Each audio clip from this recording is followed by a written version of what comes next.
Day 364 of Everyday Bible with Ada Ukabia. Revelation chapter 12, 13, 14, 15, 16, 17, and 18. The description of a woman, a child, and a dragon no be just ancient imagery, na the story of purpose wey dey under attack. The child dey represent God's plan moving through history, whereas the dragon dey represent opposition, persistent, angry, and relentless. You go notice say the dragon does not win by strength. He dey fight by accusation.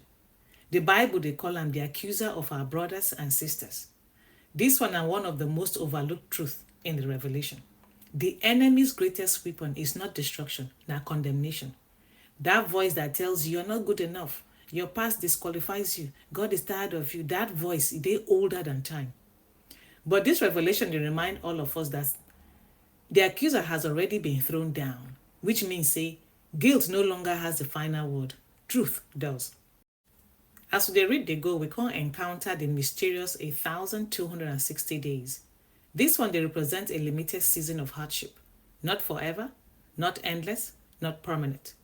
The woman is protected for 1,260 days.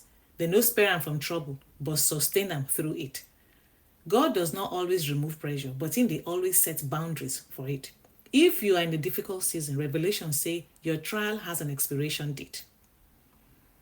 When we can go to verse 16 of chapter 12, it said the dragon releases a flood to sweep the woman away, but the earth opens its mouth and swallows the flood. The earth, not angels, not thunder, not fire, not the earth.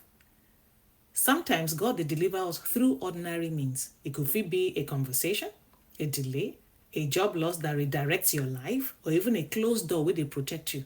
No be every miracle is supposed to be dramatic. Some are quiet rescues.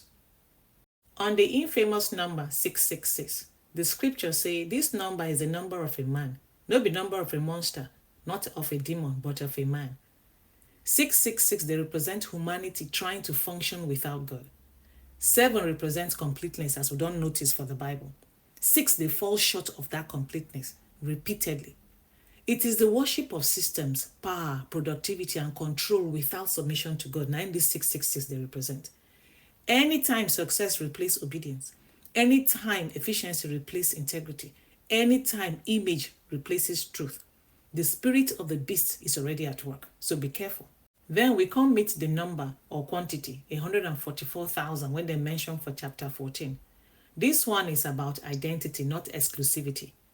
This number then get the name of God on their foreheads, not the mark of the beast too. This one is a symbol of who shapes your thinking. What thing they influence your decision? What thing they define your worth? What voice do you obey when no one is watching?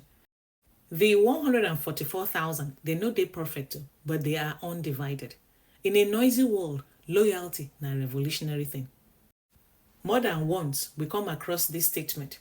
This calls for patient endurance and faithfulness. No be passive waiting.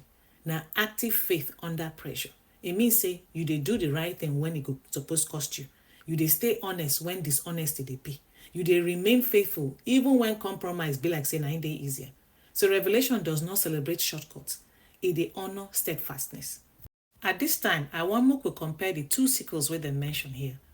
Take your sickle and reap. Take your sharp sickle and gather the clusters of grapes. 2 sickles, 2 outcomes. One now for harvest of righteousness. The other one now a harvest of consequence. Life is always preparing a harvest. Every choice, they plant something. Every habit, they grow something. Every compromise, they ripen something. What we tolerate today go determine wetin we go reap tomorrow. Chapter 15 can open with worship. It says those who don't overcome, then they stand by a glassy sea, then they sing the song of Moses and the Lamb. Judgment, it no they ever begin without justice. And justice no they ever move without truth being acknowledged first. For our daily life, we often look for instant consequences, instant vindication. God, they value clarity before correction, and that's what we're supposed to understand. Before anything changes, truth is revealed. Before accountability comes understanding. The temple in heaven is filled with smoke, and no one can enter until the bowls are completed. Now, what we'll read for chapter 15. This one, they suggest moments in life when God, they become unapproachable, Not because he don't abandon us, but because a process must run its full course. We don't read them during the time of Moses and during the time when the people there in the wilderness. Sometimes answers they delay, not because God is silent, but because a lesson is still unfolding. In chapter 16, where they don't pour out the bowls, what many people do overlook, they say they still did not repent. Now they mention in this chapter 16 as they pour out each bowl. Pain alone does not change some people. That is a hard truth. The judgments intensify, yet hearts remain hardened. We can also read how, despite the intensity of the judgment, hearts remain hardened. This one, they mirror modern life perfectly. How often people, they face repeated warnings, health scares, broken relationships, emotional burnout, yet they continue unchanged. Suffering without reflection, they lead to bitterness, not growth. One powerful moment they occur when the Euphrates dry up, preparing the way for kings. Spiritually, this one they teach that what once protected you can be removed when it no longer serves truth. Comfort, influence, or the systems they rely on, they will disappear, not as punishment, but as preparation. And then they talk about the Armageddon. Armageddon, not as a battle lesson, no, but as a warning about deception. False spirits, they gather leaders, not by force, but by persuasion. The greatest battles in our life are not physical. They are battles of ideas, narratives, and beliefs. In chapter 17, they introduce Babylon. Babylon not be just a city, na mindset. Babylon, they represent excess without accountability, beauty without integrity, power without humility. Babylon, they look successful, admired, influential, yet she's empty inside. Many, they overlook that Babylon is carried by the beast. In other words, corruption, they often ride on systems of power rather than standing alone. Success without character, they always dey unstable. Wetin look untouchable can collapse overnight. Eventually, the beast go turn on Babylon. You see, the very powers where they support her and then can't destroy her. Unholy alliances no dey ever last. When values are built on convenience rather than the truth, betrayal is inevitable. But in all of this, there is still hope. This chapter, they quietly affirm that God's purpose still prevails, even when evil seems organized and unstoppable. The Lamb, that is Christ himself, wins, not through brute force, but through faithfulness. As we come to read the last chapter for today's reading, they mention where Babylon collapsed in 1 hour.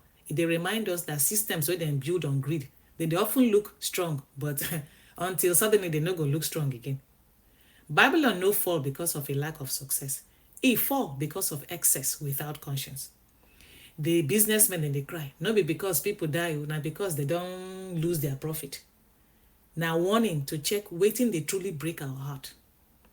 Come out of her, my people. Now another passage, another statement we'll read here. This one not be about location, now about separation in values. You feel live in a world without letting its hunger for status, pleasure, and shortcuts to live in you. Now this same last chapter, now I expose something uncomfortable. Luxury can be loud, but emptiness is louder when it collapses. Everything where Babylon trusts, their wealth, their influence, their admiration, everything vanish in 1 hour. Now so this chapter just ends with silence. No music, no celebration, no light. When life is built only on consumption, eventually it will consume itself. My people, by tomorrow we'll complete this project. As we prepare for our final session of this year, I want to make we approach the final words of Revelation, where judgment they give way to restoration and endings they open into eternity. This last devotion we'll go do tomorrow, not about fear, now about hope, faithfulness, and finishing well. Just as the year is closing, these are scripture we'll read every day. They remind us that God always completes waiting He don't begin. So tomorrow, come with a quiet heart, an open spirit, and a willingness to reflect, not just on the end of the Bible, but on the year where we don't live. Make we finish this journey together, anchored in truth and looking forward to the new year with hope. Thank you.